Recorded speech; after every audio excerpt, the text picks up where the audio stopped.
My fellow Americans, welcome to The Celluloid President, the podcast about American presidents on film. Today we're discussing J. Edgar, Clint Eastwood's 2011 biopic of J. Edgar Hoover, who had complicated relationships with many U.S. presidents. When morals decline and good men do nothing, evil flourishes.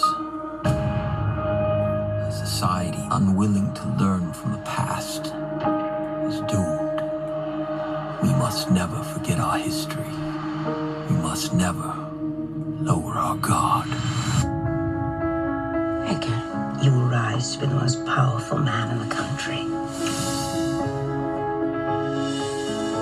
It is my belief that when a man becomes a part of this bureau, he must so conduct himself as to eliminate even the slightest possibility of criticism as to his conduct.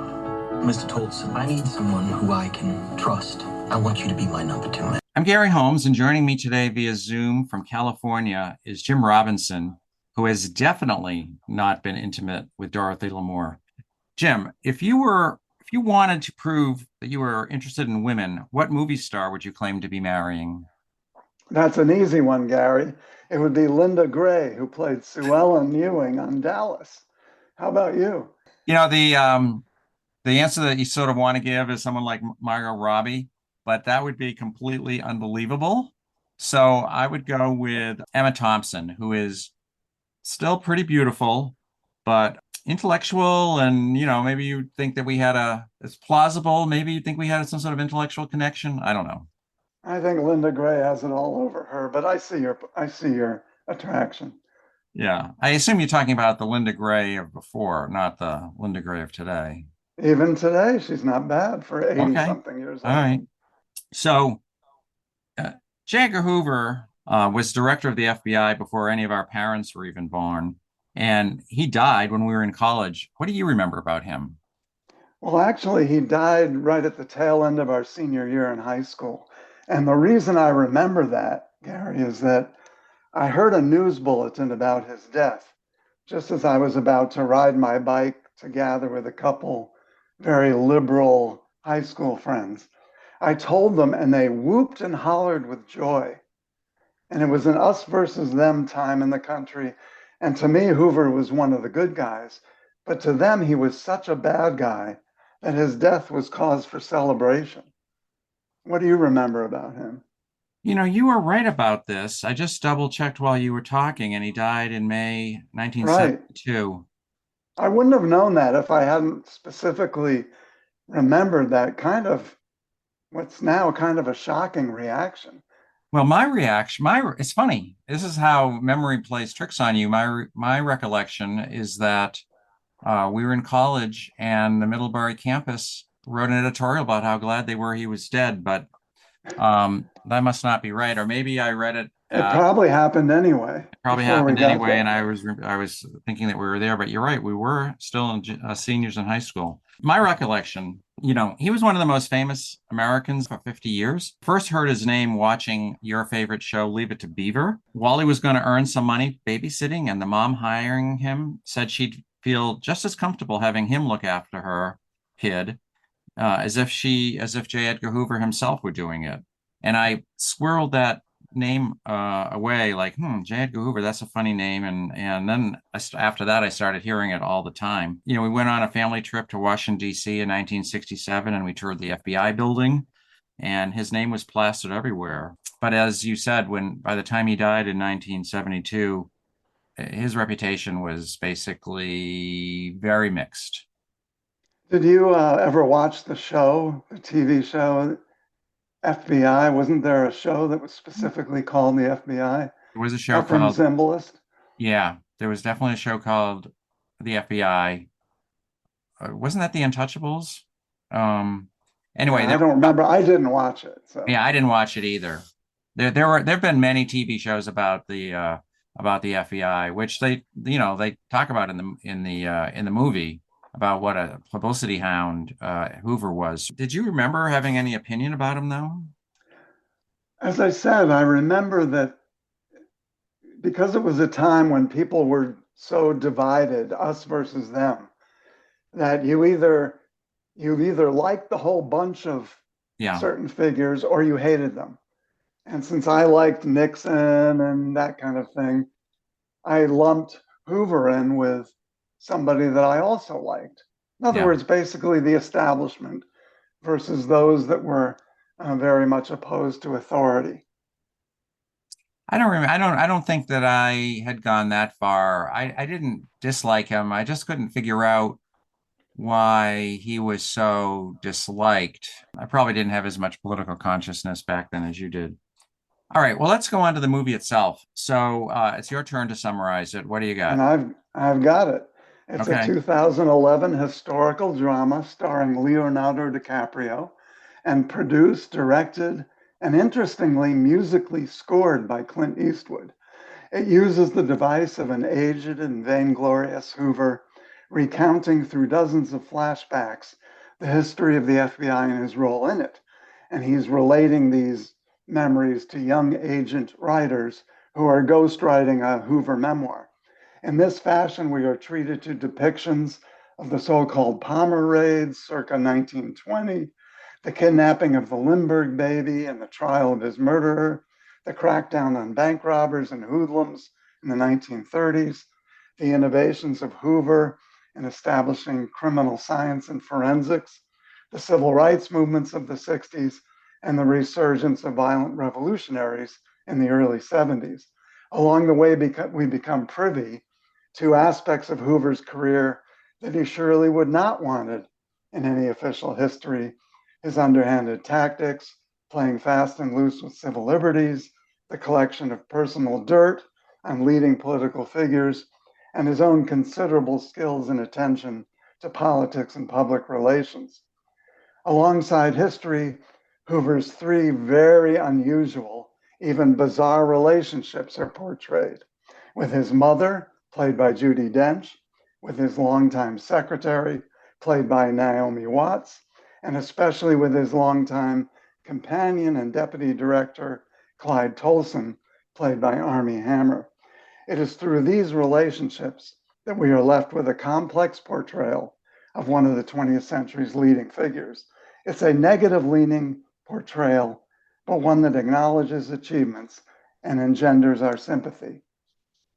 Okay. Excellent. Very good. Did AI help you with that? No, I No. did that all on my own. I learned my Okay. lesson Okay. from the last time. AI got something wrong. Yeah. All right. Well, J. Edgar was the 91st most popular movie of 2011 with a box office of 37 million and international box office of 47 million. It's not really a big hit, but it wasn't a flop either. The biggest movie that year was the final Harry Potter movie, which grossed 381 million, or 10 times more than J. Edgar. Most popular movies that year were also sequels: the Transformers, Twilight, Hangover, and the Pirates of the Caribbean series. In fact, the top 10 movies of 2011 were all sequels. So we were really dying from sequel mania back then, just as we are now. And now I don't know if you followed it, Gary, but I hear commentary saying that, what did they call the Barbenheimer? What did they Yeah. call this? That's already over. We're back to franchises and sequels, which Mhm. is too bad. Yeah, no, it really is too bad because, just this season, there have been a couple of really good movies that have come out that have Fall Guy and Fly Me to the Moon. I've seen them both, and, they haven't really done that well. So that's disappointing because those are both Yeah. really fun, interesting movies that, people like us should be going to. Critical reaction to this movie was mixed. Some critics like Roger Ebert liked it, and others like David Edelstein did not. It was on a couple of top 10 lists, but didn't receive any Academy Award nominations. And it doesn't really rank very high in the Clint Eastwood canon. So, who would you recommend this movie to? Well, I think people that like historical dramas and biopics that are based on real events and leading figures, even if some factual license is taken, I think they'll enjoy this film, and anyone interested in the dramatic events of the last century, and marginally those who like the CSI type of shows, because this film really did show the origins of criminal science. Yeah, I agree with you on all of that. I was going to say anyone who's interested in the history of law enforcement or mid 20th century political history. The other thing I would say is that if anyone who is interested in the whole debate today over civil liberties and policing, and the question of what's the balance between preventative measures to keep us safe on the one hand and our privacy and civil liberties on the other. That's an ongoing debate. And if I think this film raises some of those issues. Yeah, agree. All right, well, let's talk a little bit about director Clint Eastwood for a second. I would make a case that he's the most prolific, longest lasting movie star in history. He's appeared in more than 60 movies going back to 1964 when he starred in A Fistful of Dollars. He's also directed 45 movies, beginning with Play Misty for Me in 1971. He made Cry Macho at age 91, which I saw a couple years ago. Very good movie. Totally endorse it. And he's finished work on a thriller called Juror Number Two, which will come out later this year. Do you have any thoughts on him? Do you like him, care for him? Well, yeah, I do. I mean, I haven't, as you know, I don't focus on directors as Yeah, much as you do. So I'm not focused. I don't have much to say about his Oeuvre. role as a film auteur. Yeah. But just coincidentally, I recently watched the trilogy of spaghetti westerns that he did with Sergio Leone, culminating with The Good, the Bad, and the Ugly. And I thought they were great. And I'm not even that big a fan of westerns. Yeah, those How are about good you? movies. Those are good Yeah. movies. I like him. I mean, I would not say he was my favorite director, but I think that he's a very solid director. I've seen, he's one of these guys that doesn't really have he's not really an auteur in the sense that he has themes that go from movie to movie. He's kind of a journeyman director. He covers a lot of different things. He has a lot of different interests. I think he's perfectly adequate as a director, but he's made many, many interesting movies. I don't think he gets the credit he deserves because it doesn't really play the Hollywood game. And of course, he's out of alignment politically in Hollywood. He's not only a Republican who famously spoke to an empty chair at the GOP National Convention in 2012, which we all still remember. There was a reference to that in the paper today. But his movies have traditionally been, masculine and conservative themes. His Dirty Harry films were considered to be fascist in the 1970s. But having said that, he's also won two Best Picture and Directing awards for Unforgiven and Million Dollar Baby. So he's hardly a Hollywood outcast. And I would say that Unforgiven is one of the top five greatest Westerns of all time. Yeah, that's next on my list. I've never seen that. I should point out, I had a chance to meet him once. He has a quiet kind of charisma Yeah. about him. The circumstance was I was working for the governor of California, who was a Republican, Hmm. and Clint Eastwood at the time was mayor of Carmel. Yeah. And he came into the office just for a brief meeting with the governor to seek more money, more funding from the state. So that's an equal opportunity affliction, Republicans or Democrats. But normally, meetings that people calling on the governor, our press corps there couldn't care less. But for this one, there was an availability. It was jam packed. Everyone wanted to get in to see the handshake and the brief chit chat between the governor and Clint Eastwood. And our deputy press secretary, a young woman named Donna, who had just gotten married, made a joke out of quickly trying to wrench her wedding ring off just as Clint was coming into the room. It was really a funny day, but a very, very charismatic in that soft-spoken, understated, masculine way. Well, as I said, he made Cry Macho when he was 90 years old, and it's a kind of a Western. But he was riding a horse, and had a romance with some 60-year-old woman, which I guess 30 years younger when you're 90 is still age appropriate. It was credible. I mean, I wouldn't object to him being president of the United States at age. He's an extremely productive director. He brings his films in under budget and on schedule, which is the case here with J. Edgar. Even though it didn't make a lot of money at the box office, it was probably still profitable. So that's why people hire him to do these things. He's in a way, this is a very weird comparison, but he's a little bit like Woody Allen. where Woody Allen is also a director who will, when he shoots the movie, just does one or two shots and then moves on to the next thing and then does those shots and moves on to the next thing. He's not like this artist who's trying to do 12 shots, 50 shots or whatever of a single scene. And I read that he does not countenance all this frenetic rewriting Right, during production. He said, nope, that's not in the script. We're going to do the script. We're going to right, film the script. right. So, which is also saves a lot of time and money, and also it's a lot of rancor, frankly, on the Yeah. set. So, what did you like about the movie? Well, as a movie-going experience, it completely held my interest. I didn't want to look, I didn't avert my eyes from the screen at all, which is unusual for me because I'm always tempted to multitask or look up things on the internet while I'm watching, and I didn't want to miss anything. In some movies, flashbacks can be confusing or annoying, but I thought they were woven in really well in this film. And I also liked how we were tricked by some of the flashbacks. Right. We only learned in the very last minutes that some of the flashbacks that we saw never really happened. It was Hoover's aggrandizing reminiscences.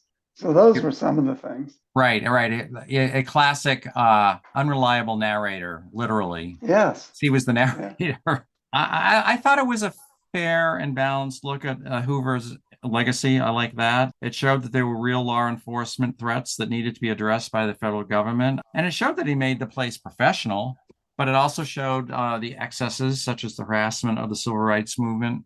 So, I thought, and most importantly, it succeeded in piquing my interest in someone that I thought that I didn't really care about anymore. And after watching this movie, I did a little bit, not a deep dive, but maybe a shallow dive into J. Edgar Hoover, who would I and got me thinking about the FBI again in a way I hadn't thought of for maybe forever. I also liked the ambiguity with which the Edgar Clyde relationship was treated. Yeah, When you don't really know, fudge.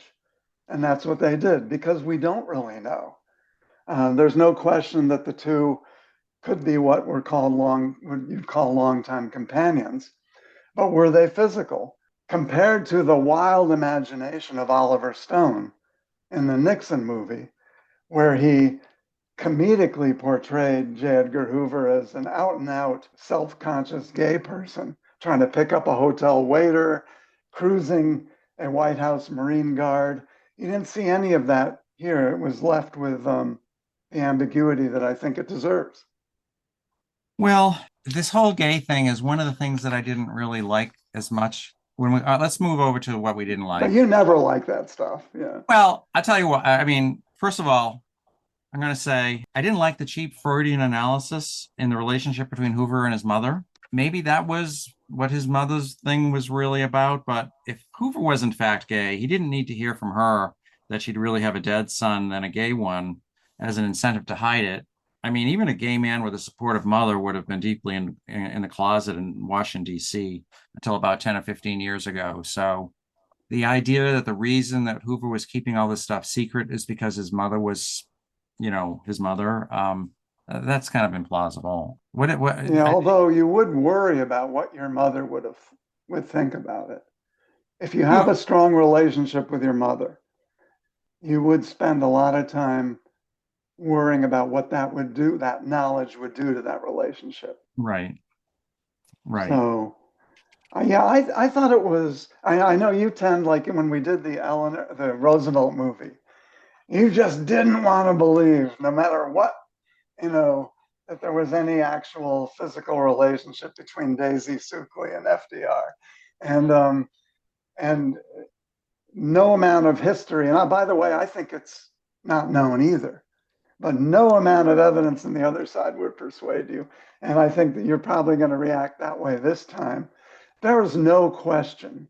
There can be a lot of long-time companion relationships between two people of the same sex that you still would not classify as gay sexual relationships. And I think that this was definitely a long-time companion relationship. Yeah, I mean, from everything I've read and all that.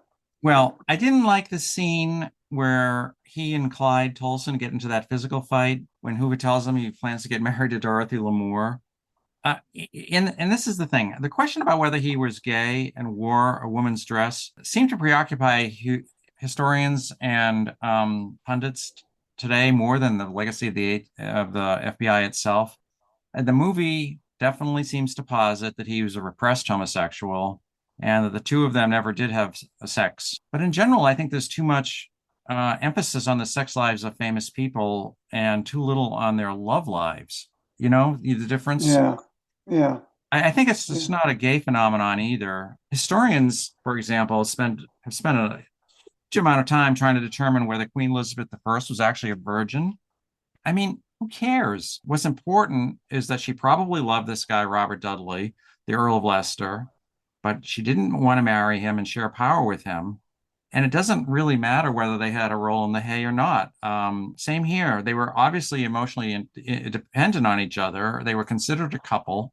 And whether or not they actually did it isn't really as important as the fact that they were so close and dependent on each other. yeah. And I think that's what the movie portrayed. They didn't take a flight of fancy into speculating on anything more, which is why I liked how the relationship was treated, because nobody knows the I know, but exact particulars, that particular scene was very clear. You know, which was one of my favorites, by the way. Tolson wanted to, Tolson ends up kissing him, Yeah, and Hoover, it seems like he pushes him away because he's repressed. Now, whether right. whether that happened or not, I don't know. But Well, there are reports that the fight actually happened. uh, People at the hotel where this supposedly took place, at the time it supposedly took place, the workers overheard a loud smashing furniture and glassware kind of fight coming from their suite. But that's all we know. And even that could be suspect. I'm just saying that if you compare it to Stone's treatment, the well, it's better and imagination, more realistic than in the Nixon movie. I'll give you that. right? What about? I'll just say one other thing I didn't like. I just think this is the movie. Tried to cover too much territory. He was the head of the FBI for about 50 years and at the center of national politics for just as long. You can't really give that justice in a 2 hour movie. It was just, it's like skimming the highlights. And I think it would have been a better movie if they had focused on, like they did with the Lincoln movie, focused on 10 years or 5 years or some, some story rather than trying to cover the waterfront. Yeah. In that case, of course, we would have gotten the whole probably the civil rights Yeah. story or the anti-communist story or the ferreting out of homosexuals in the government while speculating about Hoover's own sexuality. We probably would have gotten too narrow a focus. Yeah, I will Too, say, now that you mentioned that so-called lavender scare from the mhm. 1950s, that wasn't in this movie, right? I didn't even mention it. They didn't really emphasize that. No. It's which I think it was interesting that they left that out because it raises questions about like he was one of the ones that was happening, trying to out all these people in the government, and Right. It would he have was raised actually, a topic. I'm surprised they just left it out. Right. Well, What are I the things didn't that, like, yeah, yeah, what I didn't like is going to spill over into other categories. But yeah. I didn't think Hammer was that good. I thought he was stiff, and I love Judy Dench. I like her in almost everything she's in, especially uh, portraying M in the Bond films, some of the Bond films. But I found her characterization, maybe in the writing, over the top. It was just not believable enough for me. And I thought that Hoover was not given enough credit for his achievements Yeah. and his leadership. So, as I said, we'll get to some of those later, but those were my general complaints. What do you think the movie was trying to accomplish? Well, on a superficial or surface level, I think it's good fodder for a movie. You take a controversial figure, a divisive figure, an important figure in modern history who's no longer around, that's important, and about whom much dirt has been circulating in the tabloids and elsewhere. So, on that level, I think very easy pickings for a Hollywood movie. And I think that was just sort of one of the purposes because it was there. It's good material. Okay. So, this movie was made in 2011, just as gay relationships were becoming accepted by the mainstream, but also at a time when Obama was president and liberal big government seemed to be ascendant. So, I'm not sure who's really the auteur of this movie. It started out at Ron Howard's company Imagine when his business partner, Brian Glazer, asked a guy named Dustin Lance Black to write the movie. And eventually they looked at a lot of different directors and eventually they brought in Clint Eastwood to direct and produce because, he was efficient and he could get it done on time. Dustin Lance Black is the gay activist who wrote the movie Milk about Harvey Milk, the first gay elected official. And I think it's clear he has an agenda to show how terrible it was that two supposedly gay men, Hoover and his very close associate, Clyde Tolson, could not actually be physically consummate their love affair for each other. At Mm-hmm. the same time, I think that doesn't really interest Clint Eastwood as much, and I think he's more interested in the political aspects of the movie, and that his goal is to rehabilitate Hoover to some extent, a now despised conservative, and to make him appear sympathetic. Now, it's not a sugarcoating by any means because there's a lot of negativity about him, but you leave the movie probably feeling more sympathetic to him and more sympathetic to the FBI and what they accomplished than you did going in. Yeah, I think those are good points. It also appeared a year after 9/11 Hmm. and a few years after the Iraq debacle. And I think there did start to be more of a focus on the excesses in the war on terror. The question, as I said before, balancing security with liberty. And so I think there was some hints at that. And intentional or not, it did portray the hubris and arrogance of the powerful in Washington, guys who gain power and think they're going to live forever and don't want to leave. Ahem. No names necessary. Okay, Right. let's talk about the actors. So our friend Leonardo DiCaprio, we just discussed in Killers of the Flower Moon, who played Hoover. He reduced his usual fee from $20 million to $2 million because he really wanted the role. I think he's a good actor, but not convincing when he plays real people. He was 37 when he made this, and I didn't really find him that credible when they tried to age him up. I also Yeah, think I thought it. Yeah, I he's too thought good he was looking for really. one thing. Yeah. Go ahead. I thought he was great. I was in disbelief at first because he had a young man's voice inside an old man's face, and I thought, "Ooh, this isn't going to work." But it drew me in, especially there was enough flashbacks to him as a younger person. He did have to age 53 years over the course of the movie. I was drawn in. I thought it was a really, really good performance. When I watch a film like this, a biopic about a real person, I try not to rush to the internet to find out how old the guy was in real life versus how old the actor was. I I do it. You do it more though, I do. and I do it in the middle I of the don't movie I sometimes. don't Yeah. think that's the intent of what we're supposed to do when we go to the movies. It's not to rush to the internet and say, "Who's that person? I got to find out right now." No, enjoy the movie, Gary. You'd be the worst person to be at our house when we're watching a movie because it's always like, Yeah. who's that? Who's that again? Yeah, Uh, you mentioned and that in Unfrosted, how you kept rushing to find out who the different comedians were and what were they in. And I thought to myself, why are you doing that? Just to sit back and enjoy the movie. You can do it later, maybe.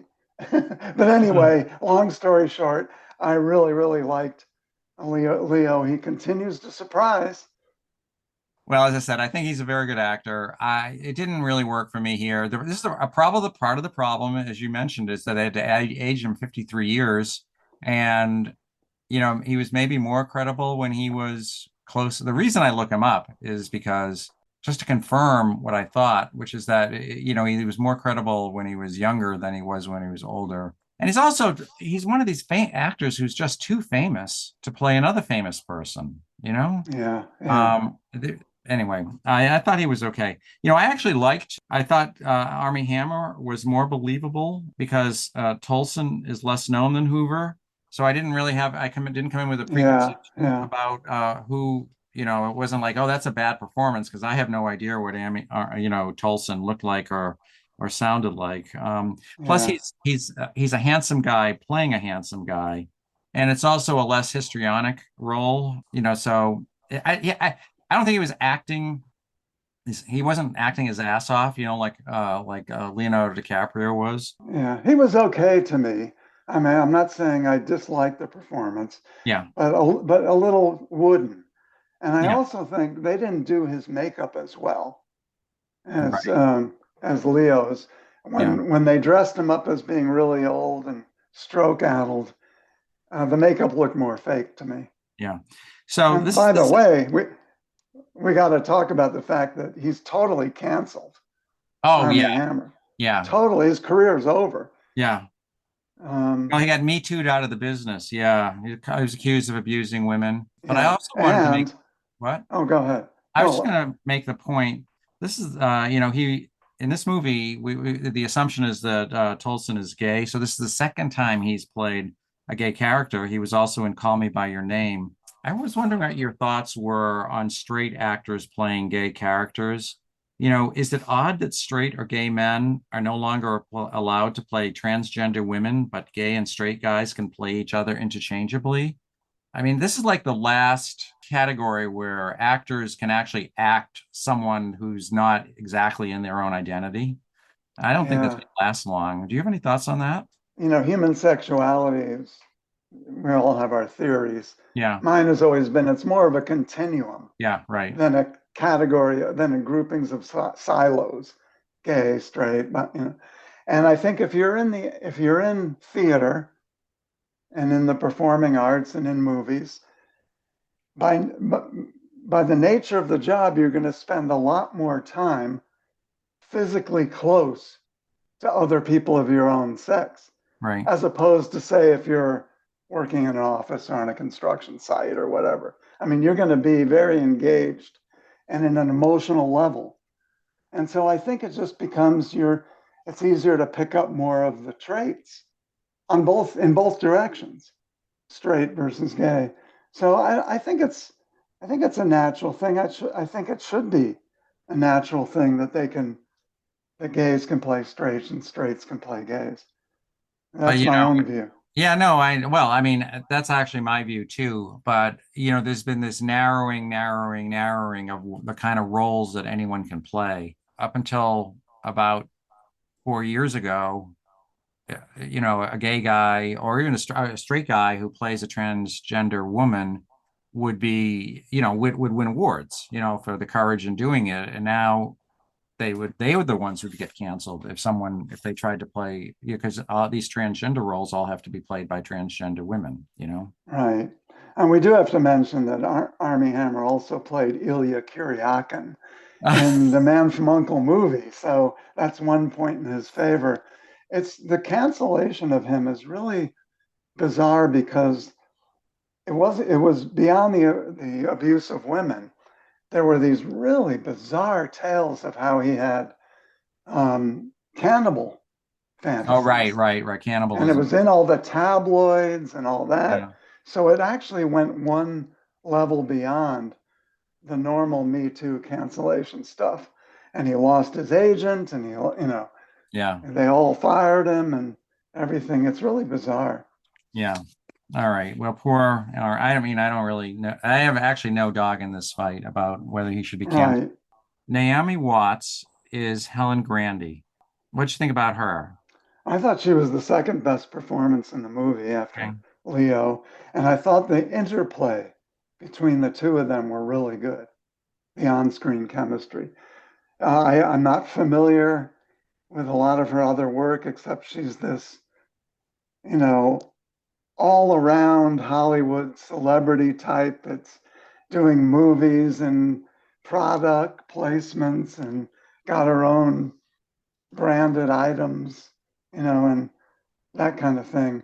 I thought she was good in this movie. I don't have much other view on her beyond that. How about you? Yeah, I mean, she's basically playing Rosemary Woods, right? This category of women who seem to exist maybe more in Washington than anywhere else. Women who give up their personal lives completely to be the basically the office wife of a famous person. Yes. And they seem to get their satisfaction from being, so close to power. That phenomenon might be going away now because women have their own, now they have their own ways of getting their own power. They don't need to be close to power to get it. I thought she was fine. Maybe a little too beautiful for that role. But I don't, again, there's I don't know Helen Grandy at all. I don't know what she looked like. I'm sure she wasn't as beautiful as Naomi Watts, but no one is really. Yeah. Yeah, you like Judy Dench? I thought she was good too. Very, she was really she turned up the action on playing with poor Edgar's mind. Oh, it So was really creepy. yeah, It was creepy. And I think that was written that way. yeah, And as I said, I almost always like her. I think she's a great actress. But I just found this strained my credibility. yeah, yeah. Uh, Okay, this is a movie about U.S. presidents, so let's talk about two people who have fairly minor roles here. Jeffrey Donovan who plays RFK, wasn't a president, but he was president's brother, and Christopher Shire as Nixon. Never heard of both these guys. Looked them up. Never seen them in anything else before. What are your thoughts on Did you look them up during the movie or after? after? Just- I didn't look. Actually, I'm with you. I didn't look up anyone in this movie, and I didn't. First I watched it myself, so there was no. Hey, who's that? Who's that? Who's You that? didn't have to show off to your wife about how I much didn't you have to knew show off about to my wife about who that person was. Yeah, it. I thought Jeffrey Donovan looked and sounded like Bobby, and I think the filmmakers could teach a lot of people doing biopics a lesson, which is keep your real life character in the shadows. If you yeah, notice how, so you don't get to have a full on critique of, oh, that's not Bobby, because half his face was shadowed. So I think now, obviously, you can't do that if it's a major role through a whole movie. But if you've got a tangential real life person being portrayed, film it like Clint Eastwood did in this movie. Thought it was good. I thought he was good too. I thought Christopher Shire as Nixon was also good. I mean, it was fine, as good as some of the major stars that we've watched play him. So, Except that I thought the hair was all wrong. well, yeah, He had this pompadour instead of the widow's peak. yeah, They could have easily fixed the hair. The yeah, hair just distracted me. The full, luxuriant, yeah. head of hair that Nixon didn't have or didn't allow himself to have because he slicked it back so much. And I thought the makeup job looked a little plastic to me. Okay. So I wasn't as impressed with that. By the way, I just want to mention that it says something about the power of baby boomers that we've now podcasted about 22 films, and 11 of them, half, are either about JFK, mention JFK, or have Nixon complaining about JFK. And still no movies about Eisenhower, who is Yeah. much consequential, much more a better president than JFK, but we can't get enough of Kennedy. Yeah, I know. We got to fix that. We'll dig deep to find some Eisenhower references. Any other characters you want to highlight? No, no, I think that. Let's turn to the history then and the accuracy of the movie. What did you think? Well, there's some relatively small things Yeah, that we don't need to care about, like the device of Hoover dictating his memoirs. right. That didn't happen, but okay, it was okay as a device.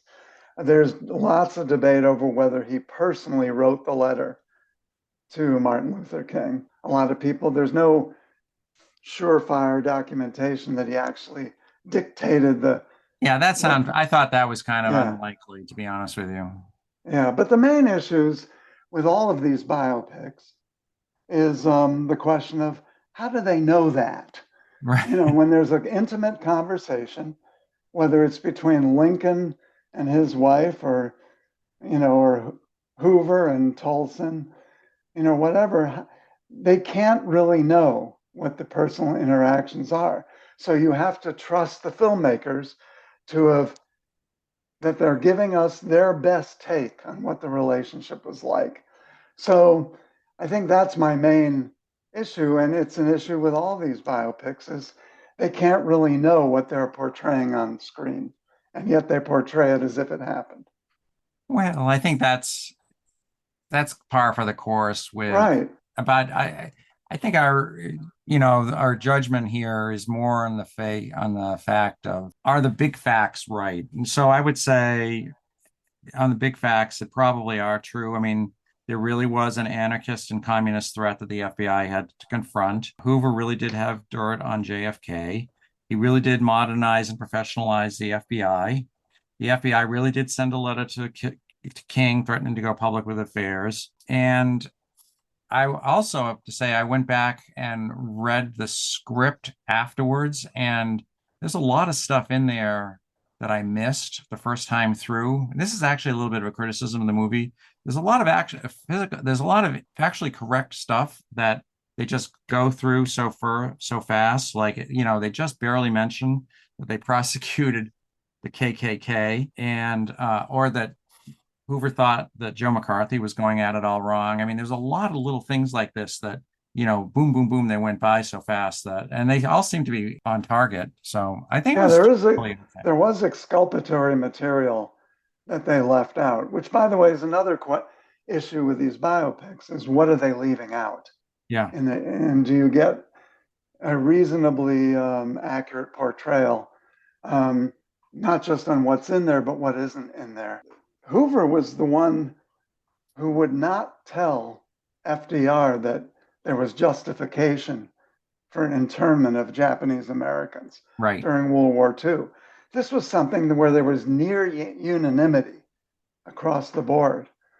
But some of the bête noirs to the left, later on, were very dubious about this. Hoover, and also, as I understand it, MacArthur didn't think there was justification in the internment of the Japanese during World War II.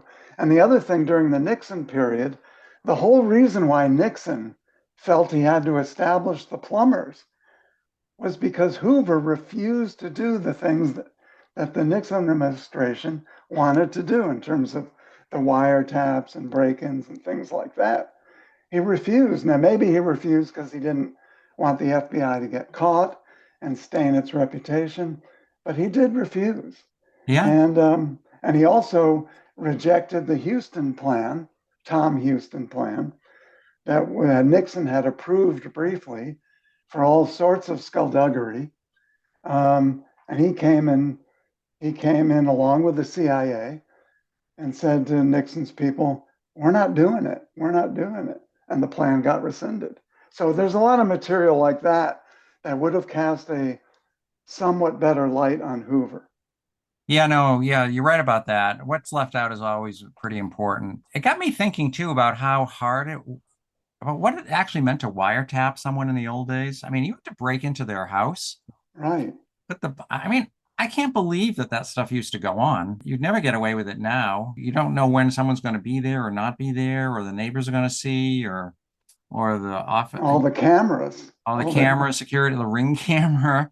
I mean, I Yeah. guess it can still happen, but it was crazy that they were able. And of course, we've talked about this before, how people work all the time now, and you can't really break into someone's office because you never know who's going to be there.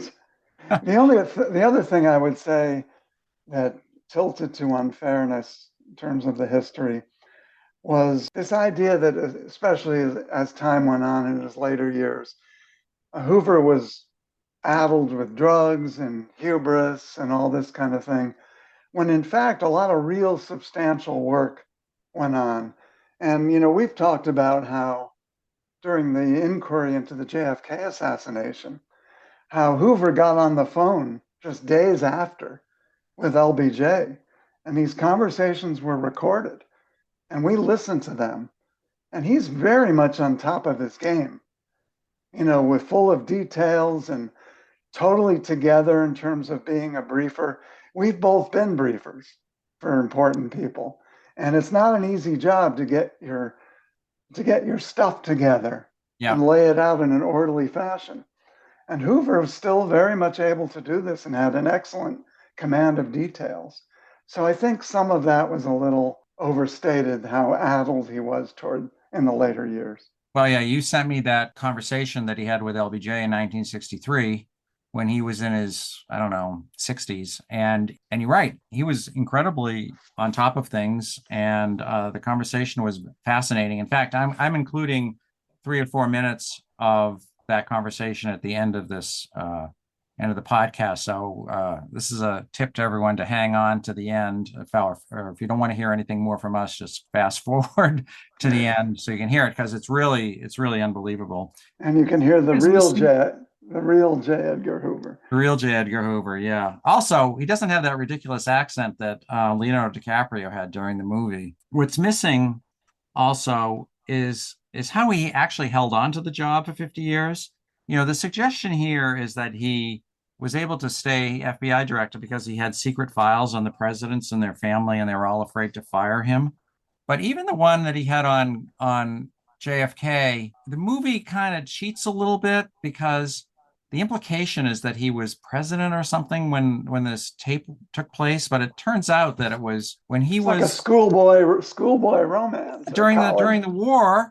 He Yeah. he had an affair with a German spy. Okay, fair enough. But he was like 23 years old or something. I mean, who that wasn't going to bring down the presidency. That you can't really blackmail JFK on that. I bet those files were not as juicy as maybe Hoover implied or his detractors feared. The way he kept kept on the job for 50 years is exactly in a conversation, the recording you sent me. He's so super competent at his job, and he knew how to play the bureaucratic game. He spent a lot of time actively courting Congress and the press and doing favors for presidents. He would blow with the political winds.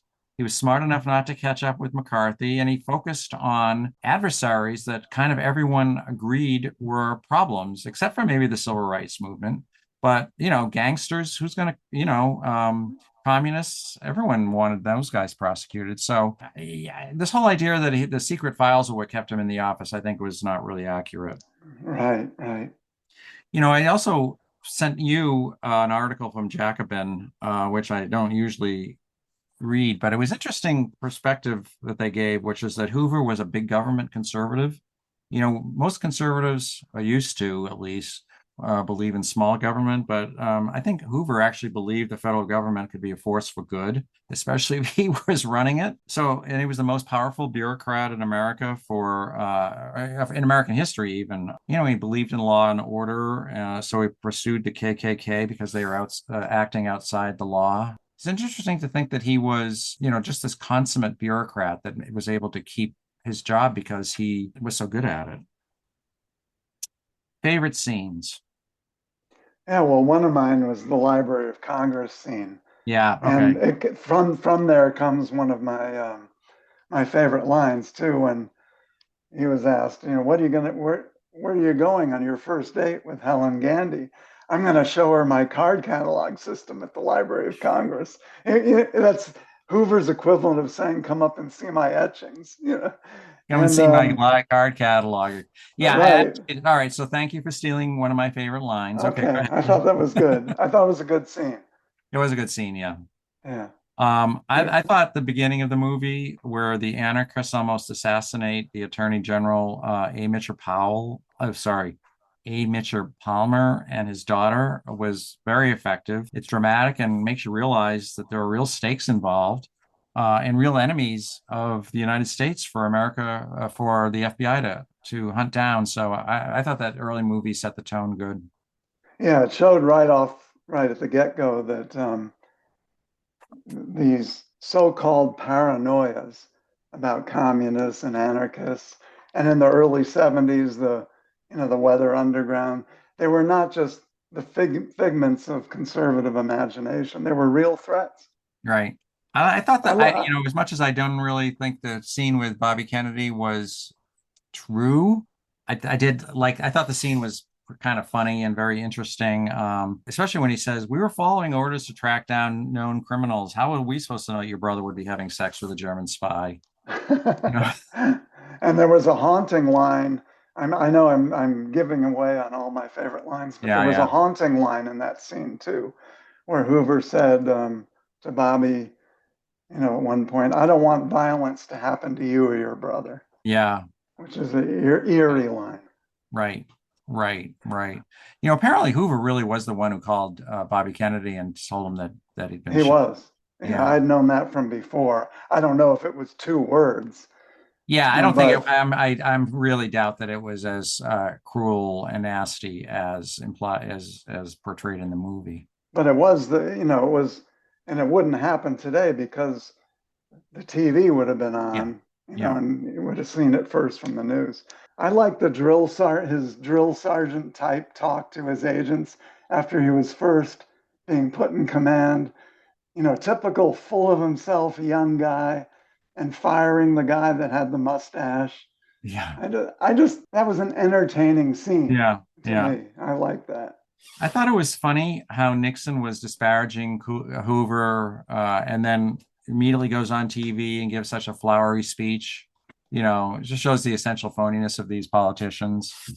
Yeah, I really doubt that Nixon's immediate reaction was that profane. Yeah, When someone whispered in his ear, Haldeman, I guess. And that it could be proved or not proved because the taping system was already in place. So yeah. if he did learn about it in his office, we could know for sure. But I doubt that was Nixon's first reaction. Apparently they were friends. Personal, like in the 50s when he was vice president, he and Pat used to go out on double dates with Hoover and Clyde. So they were, Yeah, and that's the thing too, which was it's just strange. I mean, everyone knew that they were a couple. yeah, Clyde was automatically invited to all the parties and stuff. It wasn't like, he was invited alone and told to bring a guest. I mean, they were just all invited. So, and it's yeah. like everyone knew that they were something there, but I guess it's back in the old days where you could watch Liberace on TV and not immediately think that he's gay. You assume everyone was straight. Yeah, I have to like the last scene mainly because of the sweep of emotions in it. The last scene between Hoover and Clyde, where it goes from accusing Clyde of total disloyalty, and Clyde accuses Hoover of being a total liar.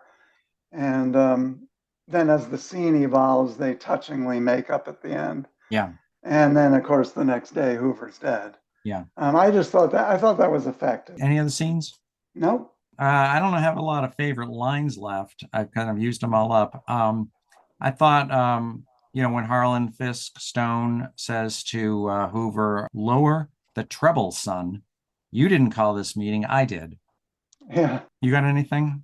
No, I pretty much gave mine all away during Yeah.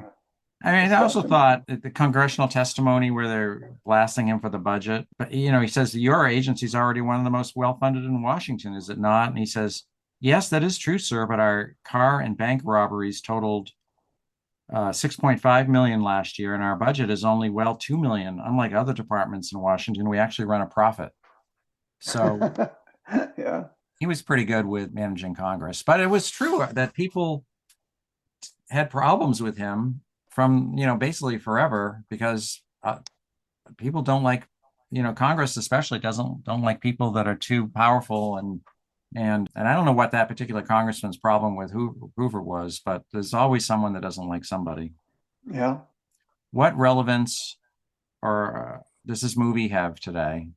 Well, we've touched on it. It's very relevant Yeah, because the whole issue of the role of the FBI, um, is in the news, has been in the news. Um, I actually think, in some ways, some of the abuses leading to Russiagate and all that were even worse than Hoover's. With Hoover, you don't get a sense that he cared particularly who was president. He cared about his own power, right. and he was fiercely protective of that, and fiercely protective of his agency. But you never got the sense that he got in there and said, okay, we are going to pick cases and we are going to taint evidence in order to help one person win and another person lose. You don't get a sense of that with Hoover. And that is at least the charge. We don't need to get into it deeply, but that is at least the charge with what went on during the Russiagate hoax.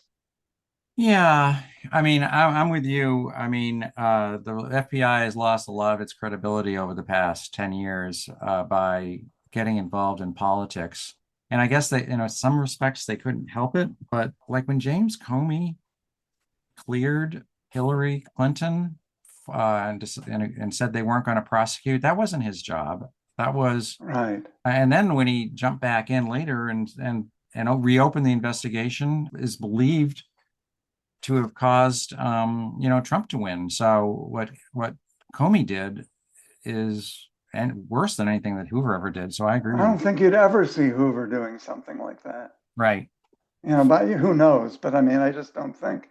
Here's the other thing that's relevant, and it's a real issue, and that is there's no debate really when it comes to an FBI or another law enforcement agency. There's no debate that you want them to be cracking cases, solving crimes, catching criminals, developing the evidence, all that kind of thing.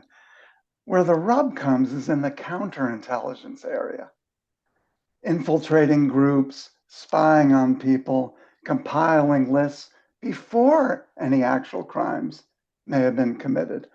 That's where there's the inherent risk. And that's where the perceived threats, it's the same with foreign policy, for defense policy. Remember the whole debate about preventative war? Right. Do you ever go to war before the other side has gone to war with you? Well, same with the FBI and its counterintelligence activities, because then you deal with, when you're dealing with perceived risks, different groups, depending on whether you're on the left or the right, are going to perceive the risk differently. Right. So when the right is in there, they're going to perceive, oh, it's the left-wing radicals that are the biggest risk, and we've got to do counterintelligence on them. And when it's the left that's in charge, well, it's the right-wing, neo-Nazi nationalists that are the real threat. So we have to compile lists, we have to survey PTA meetings, et cetera, et cetera. That's the real problem, is the Yeah. preventative stuff. Yeah. Yeah. I mean, Hoover was smart in the beginning to focus on, as I said, people who could everyone agreed they were dangerous targets. But when you get involved in politics, sometimes it's inevitable. At the end of the '60s, for example, the FBI lost a lot of its credibility with the left when it was targeting Weather Underground and radicals that people on the left didn't think were actually all that dangerous. So, And um, infiltrating them and yeah, having not just informers, but actually sending people in to infiltrate and pretend they were part of the group. right. And that stuff's because how do you pick the groups that you should do that to? There's even a lot of evidence that this Gretchen Whitmer kidnapping plot Right, right. was actually partially inspired by people sent in by the FBI. So where does Yeah, the line get drawn is the question. As I said, when it comes to catching crime that's already, solving crime that's already happened, there's no debates about you want a good FBI and strong FBI to do that. But what happens when you try to anticipate? And who well, decides who are the greatest threats? yeah, yeah. I mean, there's a long history of infiltrating, the mafia, for example. Right. But I guess it would be a problem if your informer was the one who was actually leading the plan to break into the bank or whatever. So, yeah, Yeah. So I think that in terms of relevance to today, I think all those issues are still with us very, very, in a very yeah, pointed fashion. And so this movie, I think, makes you think. It makes you think about all right. those issues. So, do you think this movie could be made today? No, I don't think, I think it's past its time. I don't think the left would want to tear down the FBI, even if it meant giving Hoover a pass. And I don't think the right wing would want to focus on the Hoover period. It would want to focus on present day abuses. So I don't think so. Yeah, I don't think so either. I think a movie that attempts to be even-handed on such a controversial topic is not going to satisfy anyone. Yes, that's true. Both sides would denounce it for political reasons. So I don't think it could get made. If you were a high school teacher, would you suggest this movie? Would you assign? No, I think the relationships, the three relationships we've talked about, while very interesting and I think well depicted here, are just not that relevant to what students need to learn about the FBI, about crime fighting techniques, and about the potential, debate between security versus civil liberties. Yeah, I was going to say yes because I thought it was interesting history, and then I thought about it some more, and like particularly the scene where Hoover puts on his mother's dress. I mean, that would parents would go crazy if they if they knew that the kids had seen a movie like that. What would you give this movie for a grade? I had to average out my grade because Okay. I'd give it an A minus in terms of an interesting, grabbing movie experience, but only a B in terms of a full-bodied portrait of Hoover the man. So B plus. I'd give it a B. Yeah, I thought it was good. It's totally good. I'm glad I watched it. I learned a lot. It got me thinking again, but I don't think this is one of Clint Eastwood's strongest movies. And anyway, it was fine. I would encourage everyone to who's listening now to go watch it though. I wouldn't Yeah, then I'd give it a recommendation. I wouldn't say don't go see yeah, it. I yeah. think it's interesting enough to warrant one's time. Okay. All right. Well, we're done with this.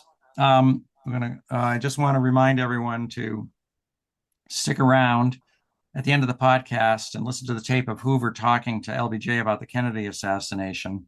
I'm only including maybe 4 or 5 minutes, but you can listen to the whole 20-minute conversation on YouTube, and it's really, really interesting. I mean, one thing the movie makes clear is that Hoover did not have, as I said, did not have this weird accent that Leonardo DiCaprio adopted.